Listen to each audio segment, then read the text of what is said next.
Hello, this is my color pencil sketchbook by Strathmore. Okay, this is one of my first pieces that I did. I didn't know what I was doing. I was just really trying to do a portrait, and I was just putting on colors. Yes. And then there's this one, probably my second one. I decided to do a landscape. Came out all right. It was done in October 2019. Just a detail.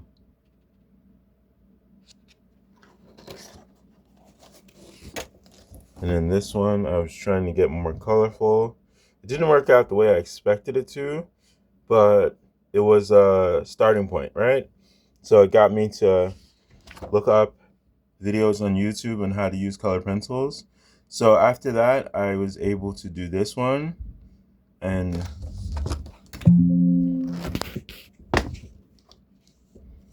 this one. These ones are pretty cool. They look better in real life than they do over the camera that I'm recording with. But I think it's pretty cool. This one is awesome. I love this one. The colors turned out pretty cool. They looked more vibrant, the colors, when I was painting because there's a thing called wax bloom that you get with colored pencils. And these are Prismacolors, Prismacolor Premieres. Those are the colored pencils that I have. This one's a little more colorful. Yep. And this one, done in August 2024. This one was done in August 2024. I really like this one. I think it's pretty cool. But I think her outfit is kind of like Freddy Krueger, but like green, right? Because Freddy has the black and the red, and he has the bucket hat too, you know? This boy is trying to hold in a laugh. He's smiling. And then there's this girl, which also looks better in person. The colors are a little like they show up saturated in weird places in the video, but in real life everything kind of harmonizes. And this one not so great, but I was trying to use markers with the color pencils and see if I could get a cool effect. I could not. This is from September 2024, and this is the last one. I really like this one from September 2024. So yeah, you can zoom in and see the detail. Someone said before you get painting, an artist that did a mural in the wall of my church, he said if you wanted to learn to paint, a good starting point would be colored pencils, just to like work out how do you use your colors, right? To get good with colors. So the reference for this image was like this. It had colors, you know. That's why I was able to paint it like this. If I wanted to, I could probably adjust the colors in Photoshop myself until I get what I like, and then paint it myself, you know, color it myself in color pencils. And I think that's pretty much it. There's just this figure, woman standing. And that's it.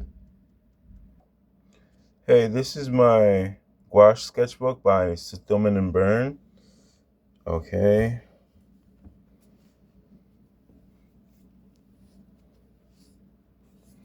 So this is for my first painting. Somebody painted something online using many colors, but the values were correct. So it turned out well. And I tried to do the same thing, but I think I failed on this one. I painted this in March 2025. Okay. Let's get closer to see the details. Okay. So I decided in the next one to paint with a more limited color palette. This was painted in March. I think I got a better result. I also did this ball to try to work out planes in the values in color, right? To get different planes, because that's basically what the face is, different planes. And this was painted in, sketched in March, but painted in August. Okay. I wasn't sure if I was successful in this one. It's the skin feels a little patchy here on her face, but it was a decent portrait. And there's this one, painted in March. So the issue with this one, I kept on reworking it after I painted it, because I painted the portrait first and then I added the background. And when you do that, the color, the red, makes every color feel off in the painting, because I was originally working on a white background. What I learned is that you have to paint the background first or at the same time as the portrait, so that the colors feel like they go together. If you paint the background last, when you're finished, you're just going to have an itchy feeling like, oh my goodness, the colors don't work, something's wrong, and you're going to keep working and working at it. If I zoom in, you can see that there was an undercolor, and I'm trying to like put colors over it. There's oranges and browns, and everything is very splotchy. But I did learn from it, so I think it was a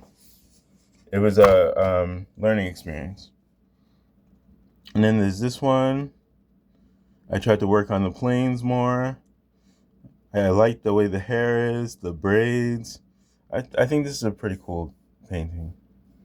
Also painted in, oh, this one was painted in September 2025.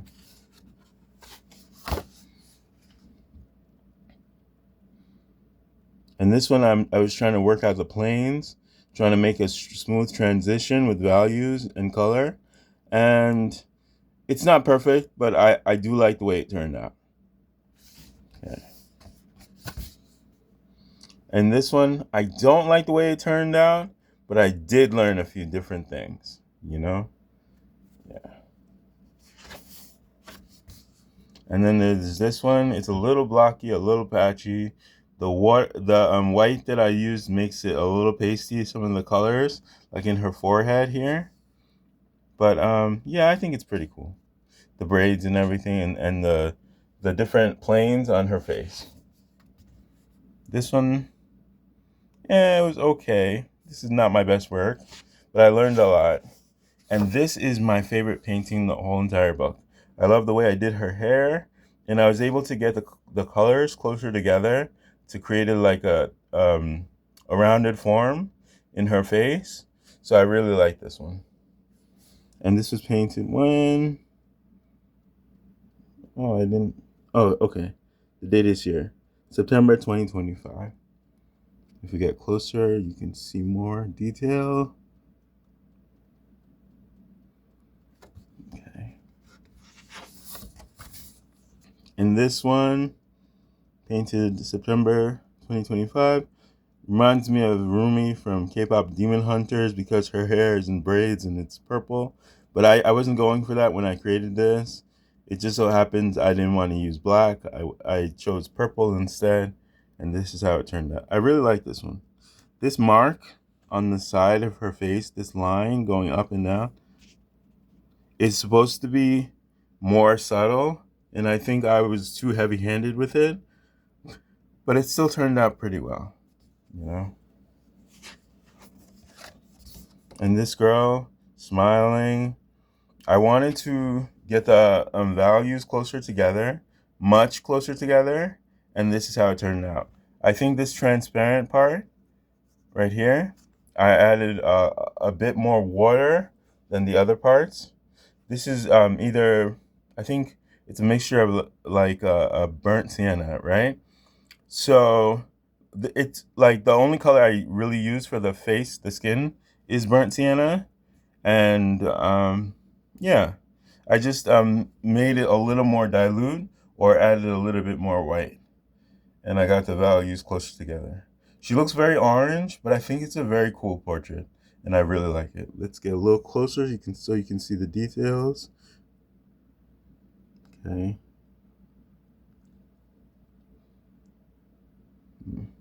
Okay. Is there another one? And this one is very stylized, pretty much like the other ones. I was getting better at gouache.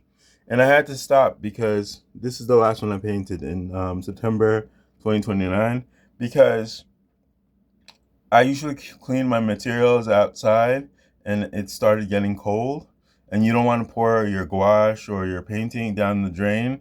One, it could clog the drain. And another thing is, it's bad for the environment.